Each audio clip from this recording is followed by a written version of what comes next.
बहुत स्वागत है आपका रुद्रास आईएएस के स्टडी चैनल पर और मैं हूं आपका होस्ट सीएम मिश्रा। आज मैं आपको कोई क्लास के बारे में बताने वाला नहीं हूं। आज का जो हमारा टॉपिक है वो एक जनरल डिस्कशन कि हम इंटरव्यू की तैयारी कैसे करें। अभी मध्य प्रदेश पीएससी यानी एमपीपीएससी का जो मेंस का रिटन का रिजल्ट आया और बहुत सारे बच्चे उसमें उन्होंने रिटन को क्वालिफाई किया है और अब आगे वो इंटरव्यू की प्रिपरेशन के लिए इधर उधर अपने हाथ पांव मार रहे हैं। और कई बच्चे बहुत कंफ्यूज हैं जिन्हें समझ में नहीं आता है कि इंटरव्यू की प्रिपरेशन के लिए क्या किया जाए, इंटरव्यू की तैयारी के लिए क्या किया जाए। तो मैं यहाँ पर आपसे कुछ बातें या अपने कुछ अनुभव शेयर करने वाला हूँ। मैं सीएम मिश्रा लगभग 20 सालों से इस फील्ड में स्टेट पीएससीज और यूपीएससीज के प्रिपरेशन के फील्ड से जुड़ा हुआ हूँ और बहुत सारे इंटरव्यूज़ हमने मॉक इंटरव्यू और जो एक डेमो इंटरव्यूज हमने अपने इंस्टीट्यूट पर कंडक्ट कराए हैं। इस बीच में हजारों बच्चे हमारे पढ़ाए हुए तमाम जगहों पर अच्छे पदों पर नियुक्त हुए हैं। तो वो सारे अनुभव की उनमें ऐसी क्या खूबी थी, उनमें ऐसी क्या खासियत थी कि वो सिलेक्ट हो गए और क्या क्या उन्होंने सावधानियां बरती, मैं आपको आज अपने अनुभव आपके साथ शेयर करने वाला हूं। तो सबसे पहली बात है कि इंटरव्यू को हम कहते हैं साक्षात्कार।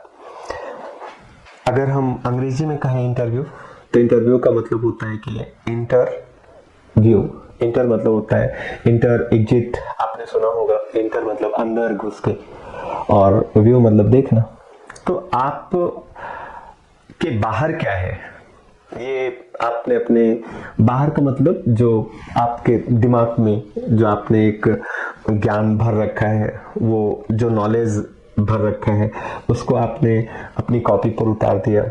आपसे कुछ भी पूछा गया कि भाई देश को आगे बढ़ाने के लिए क्या करना चाहिए, तो आपने वहां बड़ी अच्छी बातें बोल दी। वो जो सारी बातें बोली वो किताबी बातें हैं। किताबों में ऐसा लिखा गया था कि देश को आगे बढ़ाने के लिए ये होना चाहिए, देश को आगे बढ़ाने के लिए ऐसा किया। जब 10 सुझाव आपसे पूछा गया कि भाई पर्यावरण की जो स्थितियां हैं, जो पर्यावरण की दशाएं हैं, उनको सुधारने के लिए कुछ उपाय बताइए।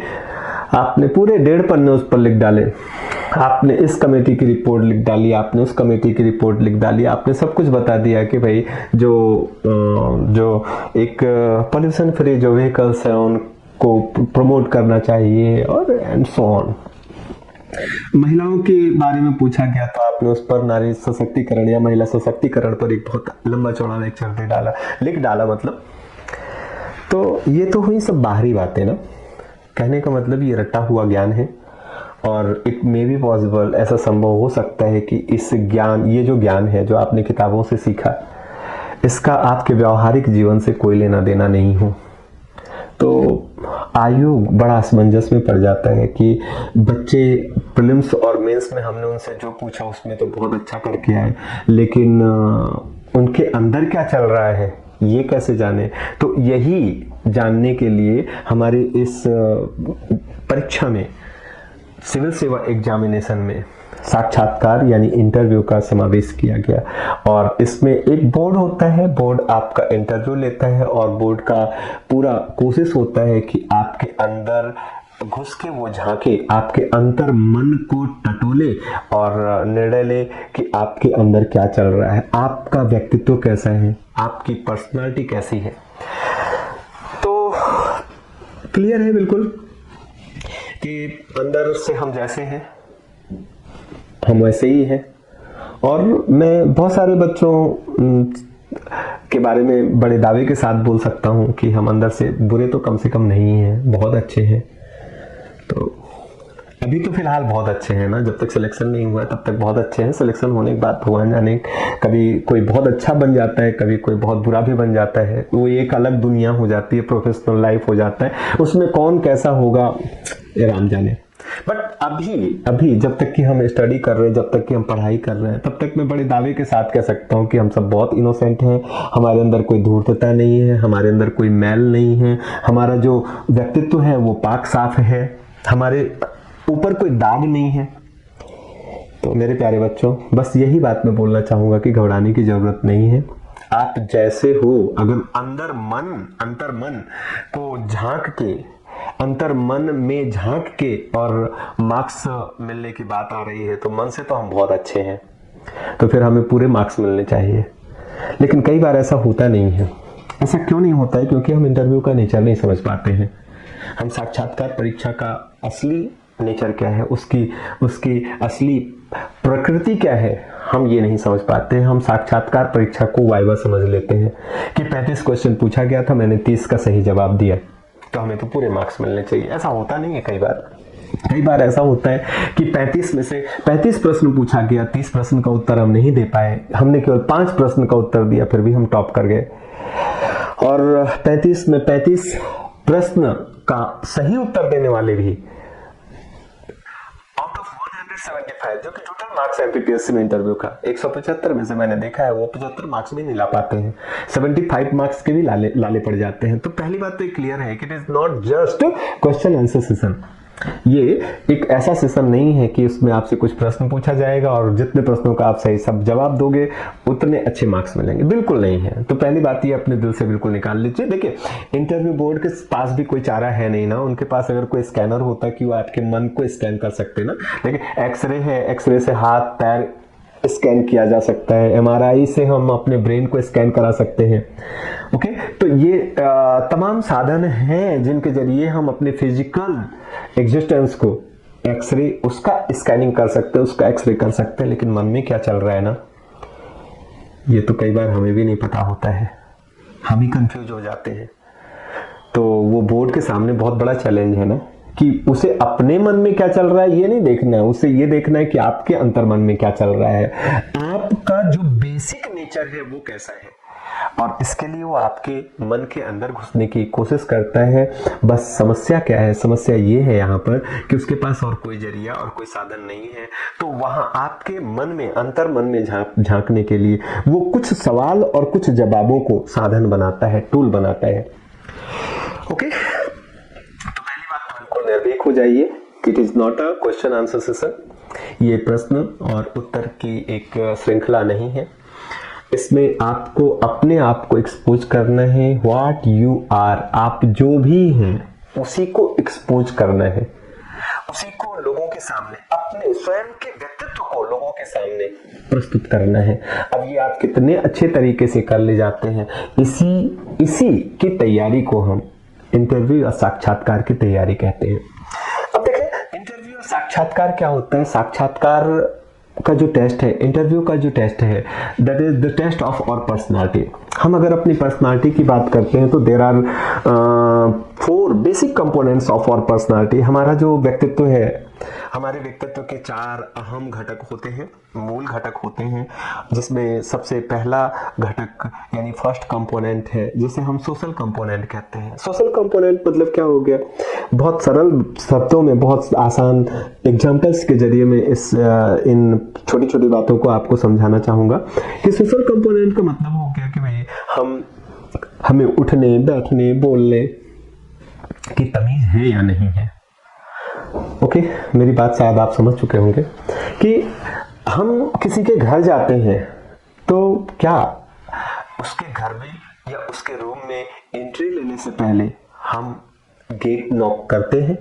अगर हाँ, तो वी आर सिविलाइज्ड, तो हम सभ्य हैं। और अगर हम गेट नॉक करते हैं बेटा, अगर हम गेट नॉक करते हैं तो इसका मतलब होता है कि हम जो सड़क पर रेड सिग्नल्स लगे हुए हैं हम उनको भी फॉलो करते हैं। ये हमारी प्रकृति, ये हमारी प्रवृत्ति, ये हमारा नेचर, ये हमारी जो मूल पहचान को शो कर रहा है। छोटी छोटी चीजों से आप सिविलाइज्ड हैं या नहीं, ये बात आप कैसे दर्शा सकते हैं?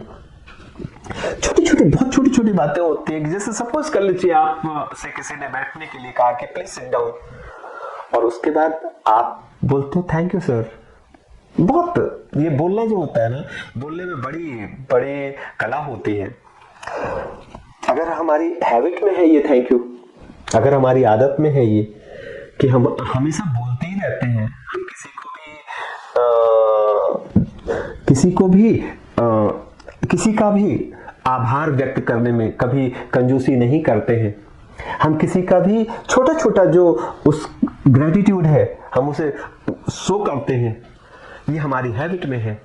तो बोलते समय थैंक यू सर बोलते समय हमारी जुबान पर हिचकिचाहट नहीं होगी, हेजिटेशन नहीं होगा। तो जो बोर्ड होता है, 5 लोग बोर्ड में बैठते हैं अमूमन, normally there are 5 members in a board in Madhya Pradesh PSC ना। मध्य प्रदेश पीएससी का जो बोर्ड होता है उसमें नॉर्मली 5 मेंबर्स होते हैं, उसमें एक साइकेट्रिस्ट भी बैठता है। कंपल्सरली एक साइकेट्रिस्ट को बैठाया जाता है जो शायद पूछता बहुत कम है। मेरे ख्याल से मेरे बहुत सारे बच्चों ने तो आके अपना फीडबैक दिया और ये बताया कि उन्होंने तो कुछ पूछा ही नहीं, एक बैठे थे। तो मैंने कहा उनका काम पूछने का नहीं है, क्योंकि वो तो निगाह पढ़ते हैं आपकी जुबान, आपकी होंठ किस तरीके से हिल रहे हैं, ये उसको ऑब्जर्व करते हैं बड़े ध्यान से, और इसके बाद वो तुरंत कंक्लूजन निकाल लेते हैं कि यहाँ पर जो आप तैयारी करके आए हो ये सिर्फ आज के लिए प्रिपरेशन है, या ये जो कुछ भी आप कर रहे हो ये आपकी हैबिट है। तो अगर हमारी हैबिट में नहीं है तो अभी भी बहुत समय है, हम इन छोटी छोटी चीज़ों को अपनी आदत में ला सकते हैं, बट इसलिए नहीं कि ये सिर्फ इंटरव्यू के लिए है। हम इन अच्छी हैबिट्स को, कि कोई हमें कुछ देता है तो हम थैंक यू बोले, हम किसी के रूम में इंटर करने से पहले उससे परमिशन लें, हम किसी के द्वारा कोई हमारे साथ कोई अच्छा काम किया किसी ने तो हम उसको आभार व्यक्त करें। तो ये हमारी हैबिट में होना चाहिए और मुझे लगता है आप में होगा भी, तो इसके लिए घबराने की जरूरत नहीं है। कई बार क्या देखा है मैंने कि कुछ बच्चे बहुत ही हास्यास्पद नमूने, स्वयं को नमूना बना लेते हैं। जैसे मैं मॉक इंटरव्यू ले रहा था तो मैंने देखा कि एक बच्चा आके मेरे से पूछता है कि सर मेरा मीडियम जो है इंटरव्यू का, जो इंट्रैक्शन का मीडियम होगा, वो इंट्रैक्शन का मीडियम हमारा हिंदी है, तो मैं वहाँ कैसे करूँ। तो मैंने कहा मैं समझा नहीं। तो उसने कहा कि जब मैं एंटर करूँगा बोर्ड में या इंटरव्यू रूम में, जब मैं एंटर करूँगा तो मैं क्या बोलूँगा, मे आई कम इन सर, या मैं ये बोलूँगा कि क्या श्रीमान जी मैं अंदर आ सकता हूँ। तो फिर मैंने कहा अब इसके बाद आप अंदर जाओगे और उन्होंने कहा प्लीज सिट डाउन, तो आप क्या बोलोगे कि श्रीमान जी क्या मैं सॉरी, अगर आपको चेयर पर बैठने की परमिशन मांगनी है तो क्या कहोगे, क्या श्रीमान जी मैं कुर्सी पर बैठ सकता हूँ। और इसके बाद वो बोलेंगे हाँ बैठ जाइए, प्लीज बैठ जाइए। तो इसके बाद क्या बोलोगे, धन्यवाद श्रीमान जी। तो मेरा क्या कहना है कि अगर आपकी हैबिट में है ये इतनी क्लिष्ट हिंदी, इतनी शुद्ध हिंदी, तो आप निसंकोच आपको ऐसे बोलनी चाहिए। लेकिन अगर आपकी हैबिट में ये नहीं है, आप ज़्यादा कंफर्टेबल हैं कि मे आई कम इन सर, या आप ज़्यादा कंफर्टेबल हैं थैंक यू में, आप ज़्यादा कंफर्टेबल हैं नमस्कार करने की जगह पर, आप ज़्यादा कंफर्टेबल हैं good morning, good evening, good day कहने में, तो आई थिंक अपने आप को बदले नहीं। क्या है, मार्केट में बहुत सारी अफवाह, बहुत सारी ऐसी बातें होती हैं जो आपको तरह तरह के साधनों के जरिए आप तक पहुंचती हैं और आपको दिग्भ्रमित करती हैं। तो मेरा यहाँ पर आपसे ये रिक्वेस्ट है कि बिना मांगी आप किसी से बिना मांगी सलाह ना लें। अगर आपको सलाह लेनी ही है तो किसी ऑथेंटिक पर्सन से लें। अगर हम किसी के भी द्वारा बताई गई दवाई को खाते पीते रहेंगे तो निश्चित रूप से सेहत बनने की बजाय बिगड़ जाएगी। तो जब भी हमारी तबीयत खराब हो तो हम किसी के भी द्वारा बताई गई कोई गोली बाजार से खरीद कर ना खाएं। इसके लिए हमारे यहाँ डॉक्टर्स हैं, डॉक्टर्स की सलाह पर ही आप अपना ट्रीटमेंट करें। तो सेम यही बात यहाँ भी है कि इस फील्ड में भी बहुत सारे मेंटर्स हैं, टीचर्स हैं, बहुत सारे ट्रेनर्स हैं जो आपको अच्छी सलाह दे सकते हैं। अरे गहरे न तो खैरे राह चलते लोगों से आप इंटरव्यू के बारे में चर्चा ना करें, क्योंकि उनके द्वारा आपको कोई भी वाजिब या उचित सलाह नहीं दी जाएगी। अब एक बात ये, दूसरी चीज क्या हो गई, पहला जो कंपोनेंट है वो सोशल हो गया। सोशल के बाद जो सेकंड कंपोनेंट आता है that is the intellectual component. अब मुझे लगता है इसमें आपको कुछ करने की ज्यादा जरूरत है नहीं। इंटेलेक्चुअल तो आप हो ही, बुद्धिमान तो आप हो ही, और आप इंटेलेक्चुअल हो, इस बात का प्रमाण ये है कि आप इंटरव्यू दे रहे हो। तो यहां भी बिल्कुल घबराने की आवश्यकता नहीं है। आपकी पर्सनालिटी का जो थर्ड कंपोनेंट है, तीसरा कंपोनेंट है, दैट इज फिजिकल अपीयरेंस। आप दिखते कैसे हो। तो यहां मैं थोड़ी सी बात बताना चाहूंगा बेटा कि इसका भी बड़ा मायने रखता है, इसका भी बड़ा रोल होता है कि हम कैसे दिखते हैं, है ना। तो आप एक सिविल सर्विसेज का इंटरव्यू देने जा रहे हो, सिविल सर्विसेज का इंटरव्यू देने जा रहे हो तो सिविल सर्वेंट की तरह दिखना चाहिए आपको। मैं फिर से इस बात को बताता हूं कि कोई मैटर नहीं करता है कि आप छोटे हो या आप लंबे हो, आप गोरे हो या आप काले हो। मैंने बहुत खूबसूरत लोग देखे हैं जो हाइट में कम है, और हाइट में कम होने के साथ साथ रंग भी उनका डार्क है, लेकिन जो उन्होंने अपने ऊपर जो कपड़े का सिलेक्शन किया है, जो कपड़े का जो सूट का उन्होंने चयन किया है, वो फवर आए उन पर, तो वो काला रंग ही उनकी खूबसूरती बन गया है। उनकी जो अदा है, उनकी स्टाइल है, चलने की स्टाइल है, उनकी बोलने की स्टाइल है, उसमें एक अट्रैक्शन है, उसमें एक जो मैग्नेटिक अट्रैक्शन है कि उनसे प्रभावित हुए बिना कोई रह ही नहीं सकता। तो this is the appearance, this is the physical appearance. ये है हमारी जो शारीरिक आकर्षण। तो हमारा की जो स्टाइल होती है, हम हमारे चेहरे पर कैसा सूट करता है, जो बियर्ड है, दाढ़ी है, मूंछ है, वो कैसा सूट करता है। अच्छा, क्या हम सचमुच में प्रोफेशनल की तरह दिख रहे हैं या हम बोर्ड के सामने गुंडा मवाली बन के जा रहे हैं। इन सब छोटी छोटी बातों का आपको ध्यान रखना होगा। आपने कौन सा ड्रेस सिलेक्ट किया है, वो ड्रेस का कलर क्या है, उस ड्रेस में आप कंफर्टेबल है कि नहीं है। तो मुझे लगता है कि थोड़ा सा अगर इसमें आप किसी एक्सपर्ट की सलाह लेंगे, बहुत सारे एक्सपर्ट होते हैं जो मैं अगर बिल्कुल क्लियर बोलूं तो ब्यूटी पार्लर्स होते हैं, और कई सारे जो ब्यूटी पार्लर्स होते हैं यूनिसेक्स होते हैं, यानी वो महिलाओं को भी सजाते हैं, यानी दुल्हन को भी सजाते हैं और दुल्हे को भी सजाते हैं।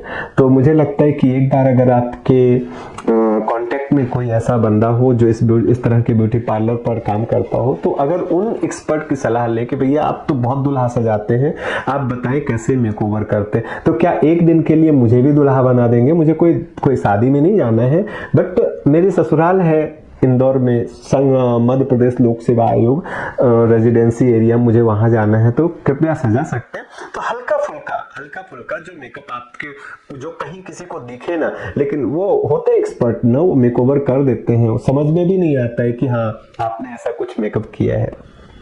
आप इसको ऐसे समझ सकते हैं, हमारे सोशल मीडिया पर बहुत ये सब बातें चलती रहती है कि बिना मेकअप के कंगना रानौत कैसी दिखती है, बिना मेकअप के कैटरीना कैफ कैसे दिखती है। तो मेरा जो कहना है ना कि आप देखो, थोड़ा सा अगर आप एक एक्सपर्ट की सलाह लेते हो तो आपका बिल्कुल हुलिया, आपका जो फिजिकल अपीयरेंस बिल्कुल चेंज हो जाता है।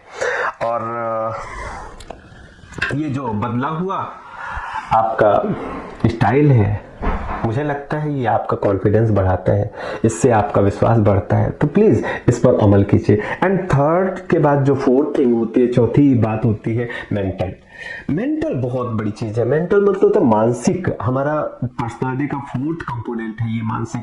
मन कैसा हो, ये पूरा अगर मुझसे पूछा जाए, अगर आप मुझसे पूछें कि इंटरव्यू या साक्षात्कार क्या होता है, तो मैं तो पूरा यही बात बोलूंगा ना कि साक्षात्कार में आपकी मानसिक अभियोग्यताओं का, यानी कि आपके मेंटल एप्टीट्यूड का टेस्ट होता है, और कुछ भी नहीं है ये। वो वहां टेस्ट करते हैं कि मन से आप कितने स्ट्रांग हैं, या मन से आप कितने चंचल हैं, या आपका मन किन चीजों में लग रहा है, मतलब आपके मन में क्या चल रहा है। आपके मन में देश की सेवा चल रही है, या आपके मन में रुपया पैसा गाड़ी बंगला चल रहा है।